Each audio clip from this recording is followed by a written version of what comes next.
Porcine epidemic diarrhea is caused by a coronavirus named porcine epidemic disease virus. Two different types of recognized. PED type 1 only affects growing pigs, whereas PED type 2 affects all ages, including suckling pigs and mature sows.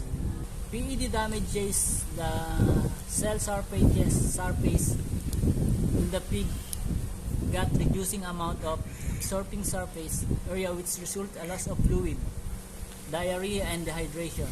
Up to 100% of sows in a herd by affected. PED is harmless to humans and other farm animals, and it's not a food safe risk. PED clinical signs. The clinical signs of disease are very age specific and much more severe in younger animals. In very young piglets, there is profuse water diarrhea without blood or mucus, which is usually yellow-green in color, often accompanied with vomiting, which may lead to death. In it up to 100% piglets less than a week olds. In breeding adults, there may be associated production losses such as increased returns to service if sows' gills are affected in early pregnancy.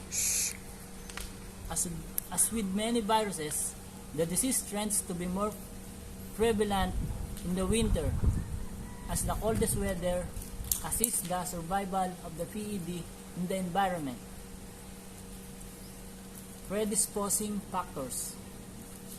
The immunological status of the herd immunity is a predisposing factor. If the breeding stock within the herd has recovered previously from PED, then they will have a level of immunity. It's worth mentioning in pigs.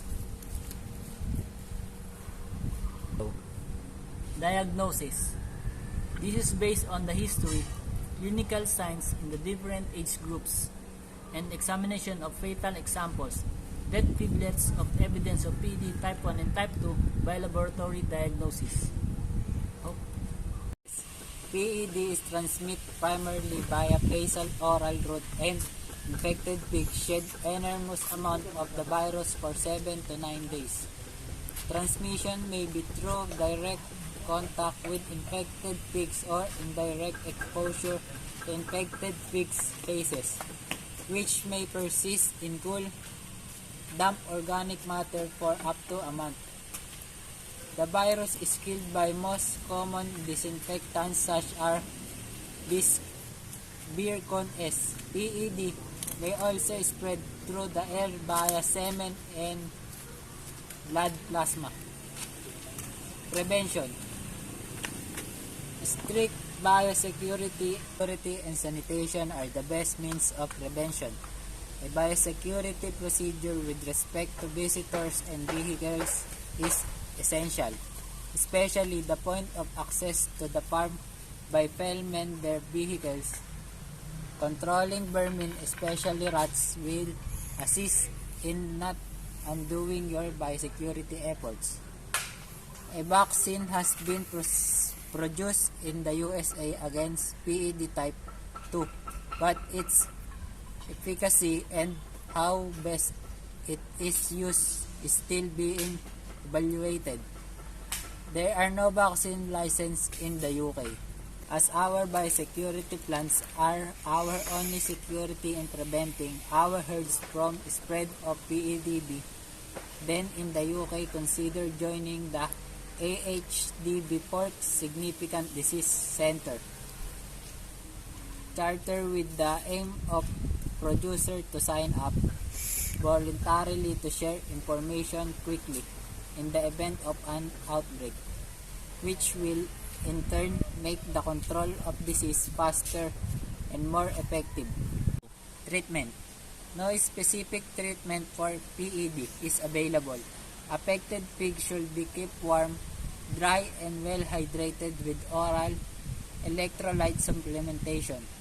In very young animals, treatment is usually futile. If secondary bacteria complicate the clinical disease or are likely to, then broad-spectrum antibiotics may be prescribed. If the virus enters the herd for the first time, it is important to ensure that all the adult animals become infected at an early stage to allow an early immunity to be developed. This can be achieved by exposing sows to the diarrhea 3 times, 2 days apart via the drinking water. This practice is known as feedback. Mix score or contaminated material into a bucket of water and use this as the source.